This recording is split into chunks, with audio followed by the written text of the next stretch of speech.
Hello, hello, hello, hello. We have a new chapter of One Piece 1078, The Escape Limit. Here we see on our cover story the formation of Neo-Mads, which is something that could have some very major impact in the main plotline very soon, potentially. Judge Vinsmoke and Caesar Clown deciding their common enemy is Vegapunk, that their infighting and beef and history is nothing compared to the difficulties Vegapunk has caused them, and that they ought to team up and take down Vegapunk, the true enemy, wielding both their military forces and evil scientific mind and all sorts of other scary things that could make them like a real threat, even on the scale that we've been dealing with lately. A threat that rivals various powerful pirate crews and naval institutions and stuff. And I think they can move around pretty quickly because they've got the Germa moving kingdom that can kind of just go where it wants as far as I can tell. And we're in a situation now where our beloved Straw Hats have been tasked with protecting Vegapunk. So I feel like this could be a very immediate threat very soon, which is interesting. The cover story usually doesn't involve itself so much with the main plot. As I said before, usually it's kind of like seeds for down the road, but these are some fuckers that we could be squaring off against like very soon. In the back you can see Judge Vinsmoke's children, Yanji and Niji, I think. I'm just guessing. I don't remember what each of them look like.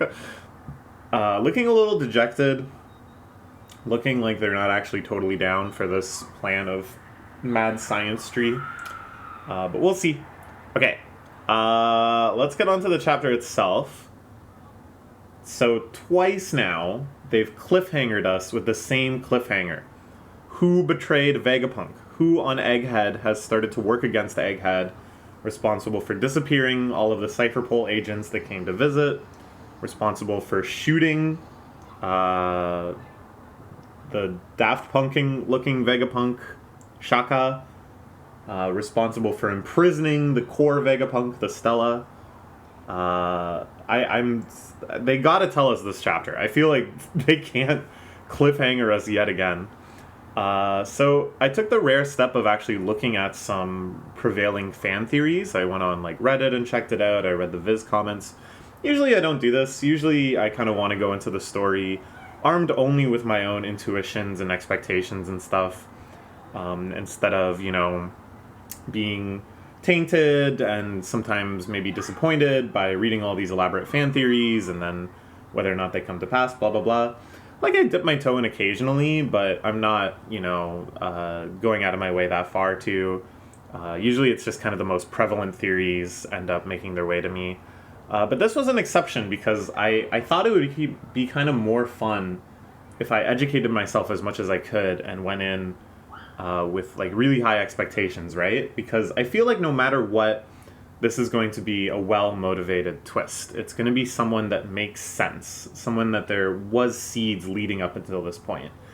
So I think it's doing the manga a disservice if I don't have kind of a coherent theory that we can see how the actuality kind of matches up point by point with.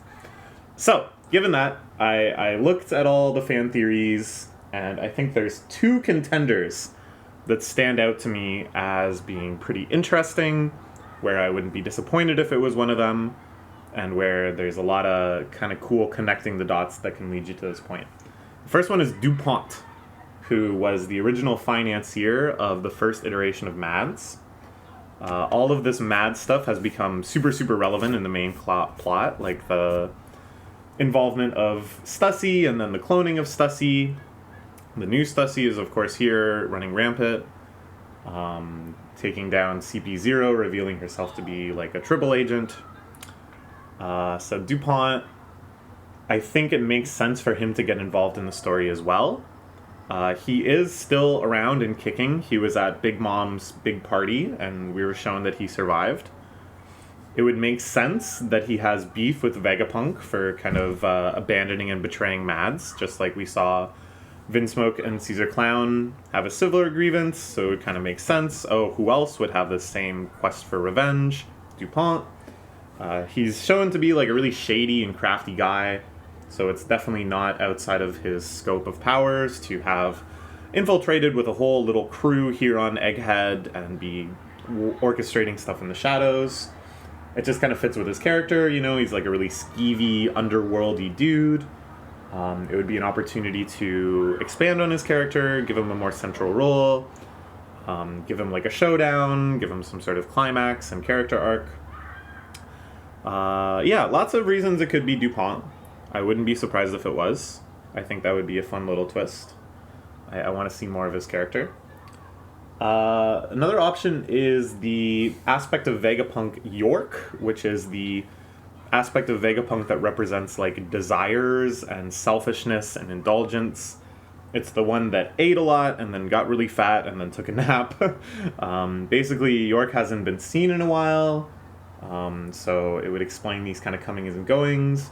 I saw a thread that broke down kind of like this psychological analysis of how the different aspects of Vegapunk work and how it kind of lines up that this sort of scheming and going beyond what Vegapunk intended and going against the overall Vegapunk mission, but to instead seize power for themselves, lines up with like what York is like designed to do. York is like that aspect of the system.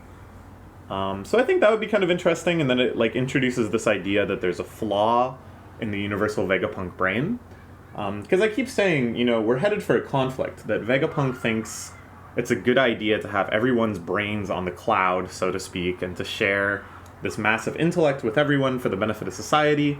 That does not jive at all with Luffy's plans. I said I could see something where they help Vegapunk escape and then he becomes a villain.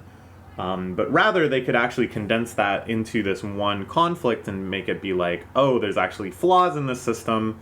This system can turn in on itself. York represents that. Then we get a kind of a cool aspect of the Vegapunk personalities kind of battling with themselves, the weaponry and security systems of Egghead being utilized against our protagonists. I think could be a lot of fun. It would also explain why whoever this saboteur is has such intimate knowledge of Egghead and is able to do all this stuff behind the scenes. So I think that's a good contender too. The reason that the thread that I read was really compelling about this was that they compared this mystery with the mystery of Kanjuro being the betrayer in Wano, and kind of looked at like similar hints that were placed for Kanjuro, just in like inconspicuous lines of dialogue, and how there's similar lines of dialogue talking about the ideas of desire and of York, and how the Vegapunk system works. That kind of set up the same level of hinted atness that we had for Kanjuro. So, I don't know, I think that's pretty compelling too. I think DuPont is more exciting, but York kind of makes more sense. I think there's more evidence for York, whereas DuPont is just more, oh, this would be kind of fun from a storytelling perspective. And then the other one is that Stussy is like a quadruple agent, pretending to be an undercover agent for the world government in CP0, while actually only pretending to be in CP0 while following orders from Vegapunk, but actually only pretending to follow orders from Vegapunk while striking out on her own mission of unknown intent. We're not really sure what this final allegiance is that's causing her to sabotage Vegapunk, but it would kind of make sense, you know, if you've got a triple agent, might as well make them a quadruple agent. It would make Stussy a good antagonist, which I think would be kind of hype. We get to see how strong she really is fighting against her protagonists. She's not accounted for. She kind of disappears after taking down CP0. So that's kind of suspicious. You'd think she would kind of hang around and make sure they're locked down and provide more defense and stuff. So I could see Stussy. I think that would be the one I was most disappointed with. It's just like maybe the most kind of cliched pick, and I feel like it almost limits Stussy's character, that she'll just be the villain for this arc and not kind of this ongoing ally that can insert herself in all sorts of different ways. I think outside of those three, I would be very shocked. I think those are by far the leading contenders. I think in likeliness, it's most likely York, followed by Stussy, then DuPont. In terms of which ones I want, it's DuPont, followed by York, and then Stussy. So we'll see. Okay, that's enough preamble. We talked for 10 minutes about this theory. Let's dive into the chapter itself, which is called Escape Limit. Alright, CB0 is waiting for Kizaru. Eliminate Vegapunk and wait for Kizaru to arrive. And then they're gonna annihilate the island. There's Stussy. Stussy ruled out. Thank you. Good, good. Right. Vegapunk has military power that Ohara did not. This makes a lot of sense. They're gonna have to go beyond the Buster Call. And whether that means the orbital nuke that is Pluton. Actually, it doesn't seem like it's gonna be that, because they've called upon... who's in the orbital nuke? They've called upon normal battleships, so I think it'll be just kind of a super Buster Call. They're letting the Marines handle it. Buffet's communication systems are all down. We'll do here, rallying all the people of Egghead. We gotta evacuate. I love the designs of the Egghead people, by the way. I wish we got to see more of them. I wish there was more of a just bumming around, getting to know the lay of the land chapter. Because look at these designs. They're so varied. They're so silly. Some of them are just straight up robot people. The guy in the middle with the hoodie, I especially like. He reminds me of like a black mage from Final Fantasy. Okay. Meanwhile, everybody's getting petrified. Now, there is some discussion around this, too, because I ended up reading just general theories about the next chapter. And basically, there's two camps. One is the reason she's acting like this is because York is the villain, and York is giving them orders to attack the Straw Hats. Would make sense. And then Vegapunk can overwrite York. Maybe, like, the Stella can overwrite York and depetrify them. The other one is that the Seraphim Snake, because it's Boa Hancock, is just going to listen to Luffy, and Luffy's going to tell them to depetrify everybody. Which I kind of like, too. I think that would be pretty funny. So, I don't know. It could also be that the Seraphim are already getting orders from Saint Saturn J. Garcia, who is near the island, but we haven't heard anything from. I still really, really want to see what he can do. Okay. Pythagoras blows up. Is Pythagoras that explosive? Or was that something Seraphim Snake did? This is pretty intense. This is a level of despair that we've really quickly accelerated to. It really shows the strength of the Seraphim, huh? Okay, meanwhile... we know there's someone who will be there in a heartbeat. Can Sanji help? Something happening to Vegapunk in the meantime. Okay. Atlas, good intuition, knows that it's all happening in the abandoned lab. Time to go check that out. Everything is blowing up. Sanji fighting Seraphim Whale. Or Seraphim Shark? Yeah, Seraphim Shark getting decked in the head, but it does not even matter. These guys trying to solve the puzzle. This was another thing. You know what? Maybe I should start reading chapter analysis threads more often, because you do pick up on a lot of stuff.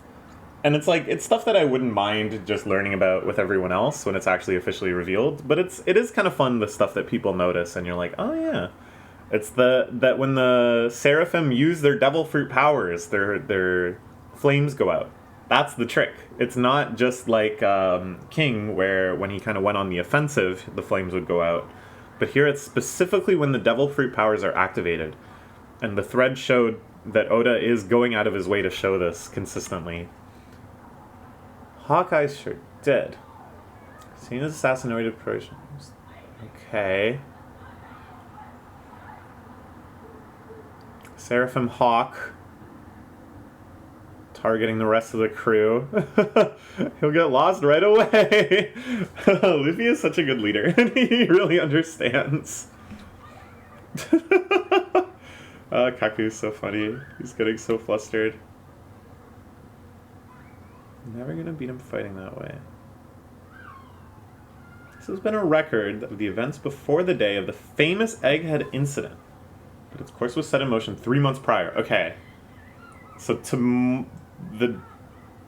before the day, does that mean tomorrow is the Egghead incident, or just these are the events and then the Egghead incident is going to happen like any time now? The Egghead incident, what could it be? I assume it's like the Buster calling of the island, because the O'Hara incident, if you heard something called that, would be called that. Here we finally return to Bonnie, who is still soaking and tripping off her dad's memories. Sobbing and sobbing. Okay. Calling from Egghead. I want to speak to the ones in charge. Dr. Vegapunk is studying the Void Sentry. Okay, so this is the traitor. This is potentially York or DuPont or whatever. CP5 was dispatched to ascertain the truth, but found no evidence. Their ship vanished after leaving Egghead. Subsequent agents were sent from CP7, CP8. None of them returned to the government. Okay. This is Egghead. I want to speak to the ones in charge. This is when they decided to have CP0 assassinate Vegapunk.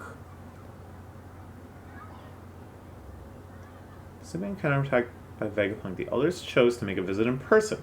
Admiral Kizaru as protection. Reinforcements were requested from naval bases far and wide. Ooh, we get to see some new vice admirals and stuff. I don't recognize any of these people. Oh, the one guy looks familiar. The guy with the long beard and the wavy neck tattoo. He looks very familiar. Is this a spread? No.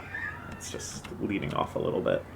And into that situation sailed the ship of the Straw Hat Luffy, Emperor of the Sea. Excellent, excellent. The thing, though, is that Vegapunk never suspected an attacker, because Vegapunk wasn't the one wiping out the CP ships, right?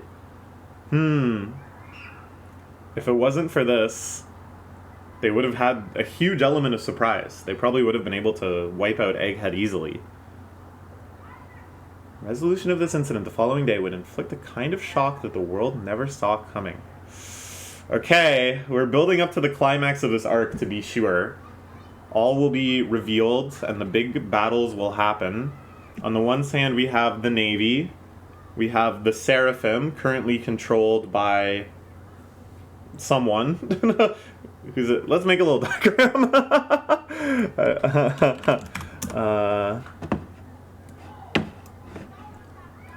Okay. There's a lot of forces in play here. I think this is worth doing. Marines. World Gov. CP0. Vegapunks. This is like Vegapunks plus Egghead forces. Seraphim. Straw Hats. Traitor. Okay. So, Red is attacking. Marines attacking Straw Hats. World Government attacking Straw Hats. Traitor attacking Vegapunk and Egghead. CP0 attacking Vegapunk and Egghead. Marines attacking Vegapunk and Egghead. World Government attacking Vegapunk and Egghead. Straw Hats currently just attacking Seraphim. Traitor attacking... is this helping? And then there's also allies. These are allies. These are allies. These are currently allies. These are currently allies. These are currently allies. These are currently allies. But we don't really know what the allegiance is here.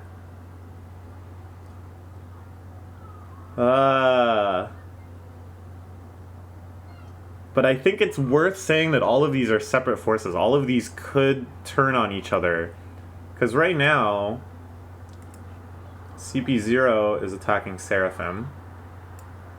Seraphim is attacking CP0. Well, I don't have to do both directions. Both directions, like, implied. Because the Seraphim can change loyalty at will. This, we're not really sure who they're going to ally with ultimately. It's getting confusing. But this is the showdown. These are all the forces we have in play. This was all your doing.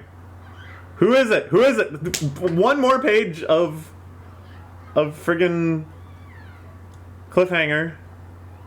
This is all you're doing. Why would you do this?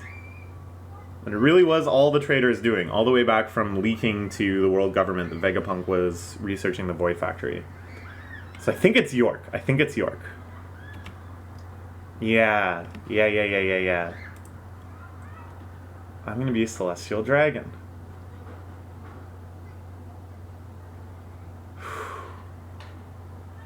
Alright. It's York. I like it. Spooky. I'm gonna be a Celestial Dragon. The world only needs one Vegapunk. Alright, so York has this desire, because this aspect is all about the desires of the system and stuff. The desire to be a Celestial Dragon, to stand atop the world. Okay. And to that end, she's leaked the Void Factory stuff, so the world government comes beating down, and kidnapped real Vegapunk and killed Shaka, and done all these other things, destroyed the security cameras, probably reprogrammed the Seraphim, although that's still TBD. So what is unclear to me is that, does she actually have a deal with the world government where she gets to be a Celestial Dragon after all this?